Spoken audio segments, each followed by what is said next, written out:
And it's June 1st there, Teak. We have to start talking about something we've never talked about. Aaron Rodgers and the Packers. Hey, man, are you going to be a Green Bay Packer come June 2nd, Aaron Rodgers? That's the most important thing to talk about. Julio Jones is in this conversation as well. We'll get to that in the next segment.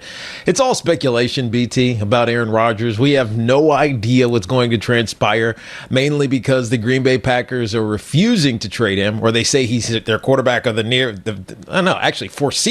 foreseeable future. But Aaron Rodgers is insisting that he's not going to play in Green Bay because of all that went on this offseason. So we are at an impasse, which means that every day we get to speculate about what's going to happen with Aaron Rodgers come June 2nd, which is the day that he can be traded, and his cap number can be spread out over 2 years, which means that it's significantly less in 2021 as opposed to what it would have been if it had happened a week before. Yep, we dropped down to about $21 million.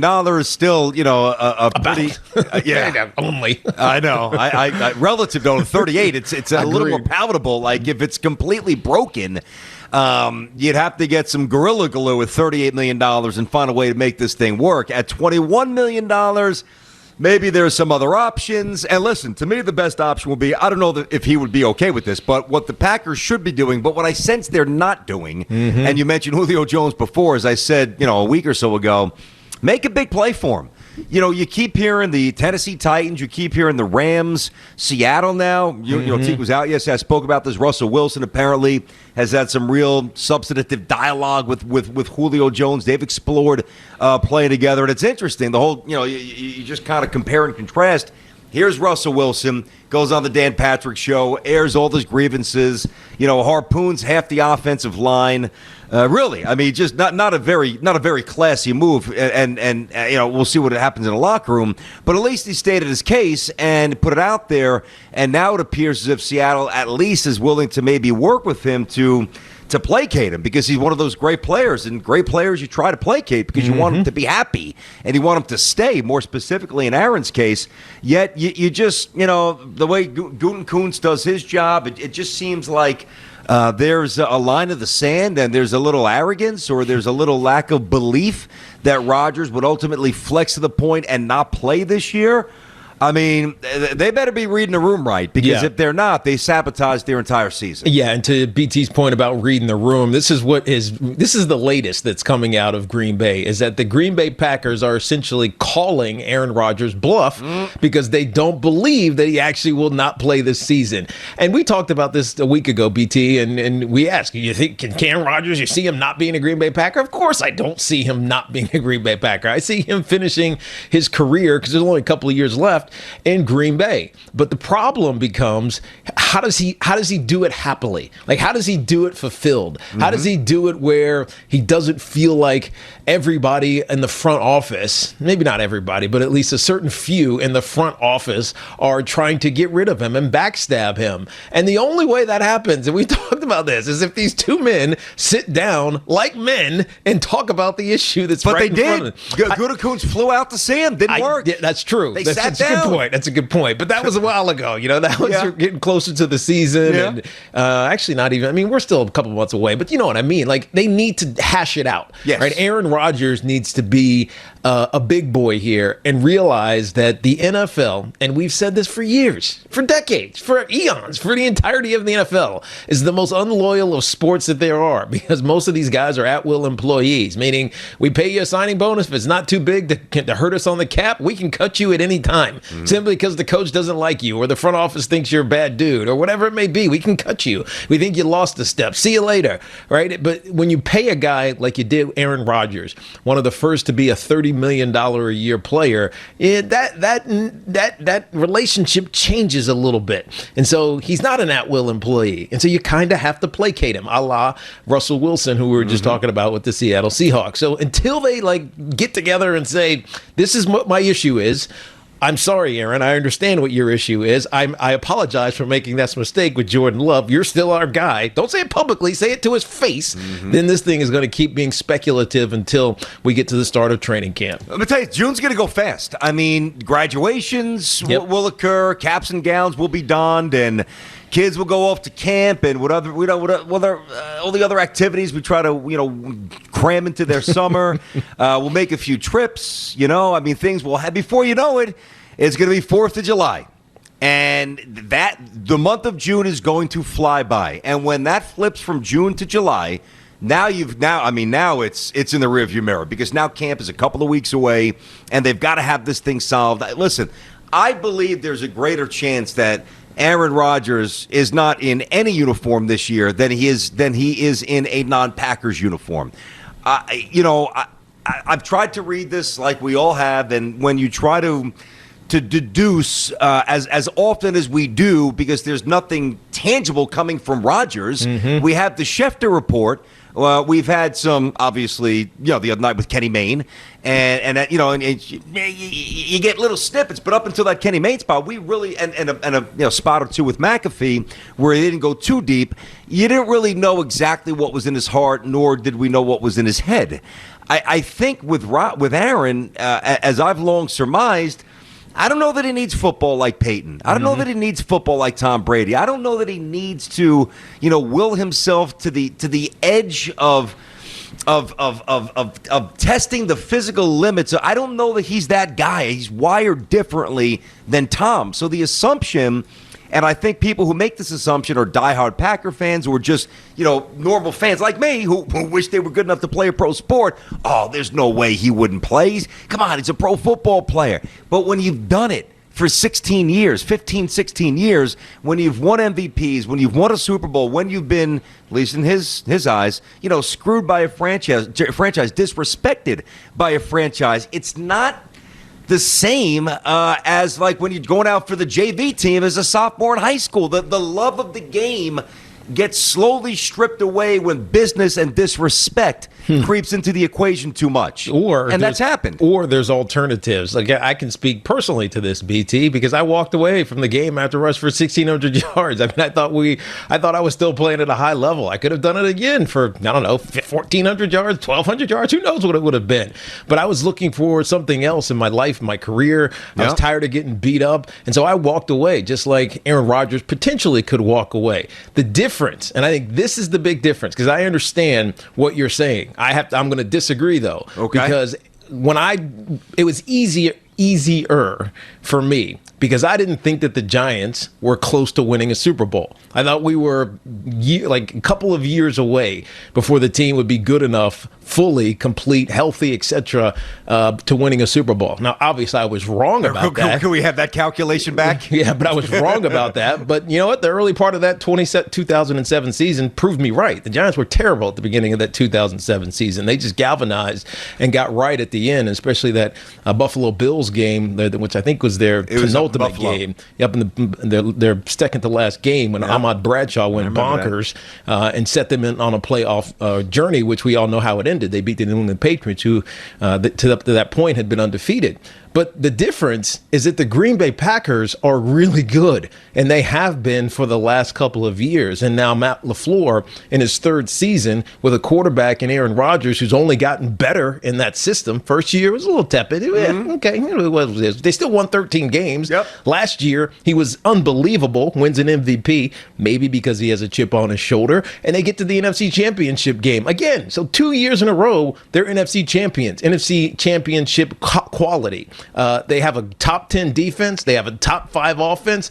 The Green Bay Packers are really close to winning a Super Bowl. The challenge for Aaron Rodgers is saying, yeah, man, I need that ever elusive second one. But you know what? Forget it. I'm going to walk away. I just can't see that happening. When you're that close, you hang on. If you're farther away, there's other mitigating factors that can force you out of the game. So I can't see Aaron Rodgers willingly leaving the game, going somewhere else, maybe leaving the game completely, retiring. Well, I'm saying I don't mean forever. I mean for a year. Yeah, but that doesn't make any sense. Step aside for a year. Well, but here's the thing, and I get it. And listen, the finances are so different when you played versus when what Aaron's playing now. I mean, I think, and it's only because it's public record. If he makes the $30 million, wouldn't he have made more money in a year than you made in that big contract, right? BT, he'll make more in a year than I made in my entire career. In your entire career, okay. Does it change that? I have two questions for you. Yeah. Does it change that he already? I know he wants the second one because that is a legacy definer. That is, yes, that's a game changer. You're talking second Super Bowl now. Super Bowl. We're not talking about Go ahead. But that he has a ring already, doesn't that got to change? A little bit. Okay, so it softens the pursuit because he's at least got one. Yeah. Now, he'll never be the greatest quarterback never to have won a championship. True. So it could get that's not on his shoulders. That's not bringing him down. As the and I can't answer this, but as a running back, yes, there's incredible responsibility. You got to make sure you step up and block the linebacker so Eli doesn't get crushed. I get all that. But when you're the quarterback of the team, do you feel the deeper responsibility to return because of the leadership and the pivot position? The void you'll create? Yes. Yeah. Is that potential? Is that something that's tangible there? Oh, yeah, potentially. All right. I mean, the reality is I retired, BT, from the Giants in 2006 after the 2006 season. The Giants had the exact same amount of rushing yards the year later. How many carries, though? It was about the same. Was it really? It was a little bit less, but it was about the same because Ahmad and Jacobs. Brandon Jacobs and Derek Ward, the three-headed monster. I think they called themselves Earth, Wind, and Fire. They were great band. Good stuff Great right band. there. They were fantastic, and so no, they weren't. Yeah, but they were good. They weren't you. They weren't you. Well, BT, they weren't. They I don't care what they did as a trio. They weren't you. I agree, but I think the year after that, they both. I think Derek and BJ both rush for 1,000 yards? I think that might have been. Did Ward get to 1,000? I mean, I know he had some. Did he get to 1,000? I feel like he did. I feel like they did something that had only been done one or two times in NFL history. That is, two backs go for 1,000 yards. I think they did. Yeah, individually, you're right, but collectively, and that's really all that matters. It's collective rushing. It's why when you look at the New England Patriots and you're like, yeah, dude, they don't have a star running back. Their running game is always awesome. At least previously, prior to last season, it's always awesome because it's a collection of 3 or 4 guys who put together, a close to 2,000 yard season, and they're impactful as receivers as well. And so, yeah, to your point, the running back position has less of an impact than the quarterback position does. And if you're a QB and your team, as I was just saying, is that close to winning a Super Bowl, and then you bounce, and you're throwing Jordan Love in there, and it'd be great for him because he'd get a great opportunity to be successful right away. But there's no guarantee that he's going to be successful. It's almost guaranteed Aaron Rodgers is going to have a solid season almost every year that he's been out there. Let me ask you this: do you think the Packers' phone like today is ringing off the hook? I would hope it is. Because right? If you're an opportunistic team who's looking for that quarterback, right, whatever it may be, if you're looking for a guy to be the difference, like Tom Brady was for the Tampa Bay Buccaneers, the one that seems readily available is Aaron Rodgers. So if I'm any of those type of teams, the first thing I did this morning, it's 6:45 in the morning. I'm calling the Green Bay Packers. Why not a 12:01? Exactly. Well, 12:01. Well, I mean, you might really be sleeping. It's Memorial Day. You might have had a few too many. Barbecue, maybe over 8. Who knows? Want to sleep in a little bit. 6:45 is okay for an executive to be up on a free agent Monday, or free agent Tuesday, I should say. On a cap cutting day with so much significance. I got you. So, listen, we'll get to Julio Jones coming up next here, but this just seems like, whether there's an internal thawing eventually on the part of Rodgers or the Packers or both, or the frost continues, it still feels like we're weeks away from resolution. That's right. And that's just not good for Green Bay. All we can do is speculate about this, BT, and assume that something is going to happen, or maybe even not. It's just going to be the status quo. But the only way I think it gets to status quo is if him and Gutekunst get together and talk about things. And you think that Aaron would be fully receptive to that? See, I'm not so sure. I think as it gets closer, yeah, but as it gets closer to being the season, I think he has to. I think he has to do that simply for the sake of his team. You know what I mean? I do. If he's truly as motivated to play as you think he is. Yeah, maybe. We'll see. We could, and I tend to agree. But we could totally be misreading his he may have already in his mind said, I'm not playing this year. Maybe. He's in the jungle. He's jumping off mountains. He's having a good time. Good. Enjoy it. He's with his fiance. Awesome. Maybe he's not into football right now. Maybe he's going to go do Jeopardy. I mean, I know that sounds crazy, but he's still got to win that job. He hasn't gotten it yet. He's still got to win it. Yeah, I know. I hear you. Well, listen, let's get to Julio Jones coming up next here, because the Rodgers stuff, we'll be kicking this can around the road for probably a couple of weeks, maybe another month. maybe another month or so. Julio Jones, this thing could be resolved tomorrow. He's going to be an ex-Falcon, just a matter of what team's going to pony up the first-round pick to make it happen. And there's also a little nuance in Julio's contract, which gives the acquiring team something to think about. Julio Jones. Now, here's what's interesting about the situation. There's no doubt he's going to get dealt. He's not going to play a snap for the Falcons again. But apparently, based on some of these reports and these stories here, what the Falcons are trying to sift through now as they go through the offers, and one, apparently the Titans are in the mix there. The Rams have reached out. Certainly Seattle mentioned that before. Russell has already spoke with Julio. But because the way the contract is structured, wherever he gets dealt, he's very well, I would say might, but will demand a new contract at some point. Maybe probably right away, but definitely after the first year. He's got 2 years after that. I think it will be $36 million total for the 3 years remaining on the deal, which is a steal for one of the best receivers in football. So if that's the case, what the Falcons are going to have to do, and I get this, they're going to have to lower their expectation and say, you know what? We're not going to get a first because no team's going to give up a first and all that money for a guy his age, but they might give up a second. So they've got to modify what they're thinking. Yeah, they really do. And it's a little bit of a confusing situation with his contract because he just signed an extension. We all remember back in 2019, 3 years to $66 million.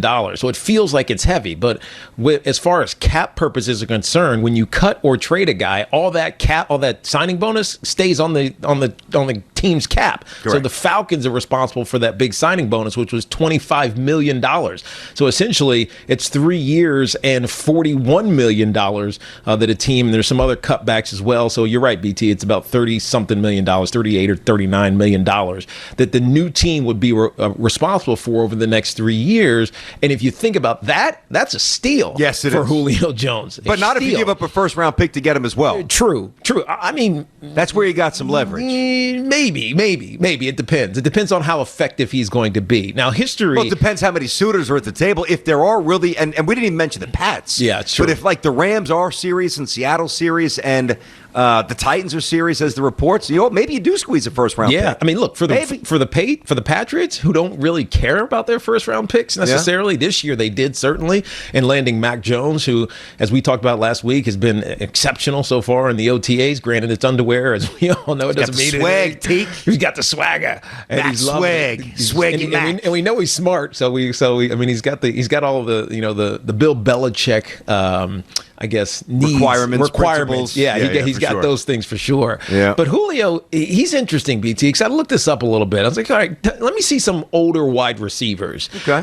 Terrell Owens, at 32, he was with the Philadelphia Eagles. That was the year he broke his leg, right? And then he came back, horse collar by Roy Williams from the Dallas Cowboys, who created the rule, the horse collar rule. But he came back and was very instrumental in getting them to the Super Bowl. Mm-hmm. The following 3 years, so his year 33, 34, and 35 season, he had almost 100 catches each of those years and over 1,000 yards and was very effective. So T.O. pushed to 35 years old before he started to, hit that wall, so to speak. Larry Fitzgerald at 37 years old is still doing it, but I go back to his year 32 season.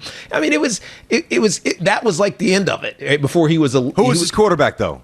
I think it was Carson, right? At 30, he's how old now? 37? 37. Yeah, so, it definitely was Carson. So it was Carson. Yeah, so it was Carson. I mean, he had a really good quarterback, and he was still doing it. But things started to tail a little bit. You go look at a guy like Randy Moss, who his year 32 season was that last year with the New England Patriots, where they went undefeated in the regular season. He had a record year. Tom Brady had a record season. The next year, off the cliff. 3 teams. The 49ers won one of those teams, right? Retired for a year, then came back, and that was like the end. And so it's a mixed history for 32-year-old wide receivers. It's almost like that's the peak, right? And then it's not like a gradual like fall off the cliff. It's like a steep drop. Yep. And so it's a gamble with Julio Jones, especially because some of the injuries that he's experienced over the course of his career, which all really are traced back to that toe injury that he had as a rookie, because it's always been hamstrings. And when you have an awkward gait because your foot is off, you tend to overstrain one side of your body. It's been like 6 or 7 hamstrings over the year. It's a little bit overblown that he has an injury issue, but he does have a lingering hamstring issue that comes up every single season, and he missed, I think, 7 games last year because of it. So there's a question there. But if he's healthy, I think he's one of those guys that will push a little bit into his 30s, not just end at 32 like he is right now. I tend to agree. And, the teams that at least, again, as per the reports that he's connected to, he seems to fit all of them. Like, I could totally see him in Tennessee. No doubt. Because he's physical. Yep. And they're physical. Obviously, the Rams, they're always trying to go for it. You bring in Stafford. Why wouldn't you try to bring him in? Mm-hmm. Seattle, you have Metcalf. I mean, you've got Russell Wilson. I mean, why wouldn't you go for one more swing or maybe one of the final swings with certainly Pete and Russ together? So those make sense. I guess it would make sense for the Pats, who are in a tough division. Bills might wind up with Zach Ertz. You're hearing a lot of noise about that now. I don't know if the Eagles are going to cut him because it seems like there's a lot of interest. So maybe the team gives up a 5th-round pick, whatever it might be. But if Zach Ertz ends up in Philly, Miami's got some weapons.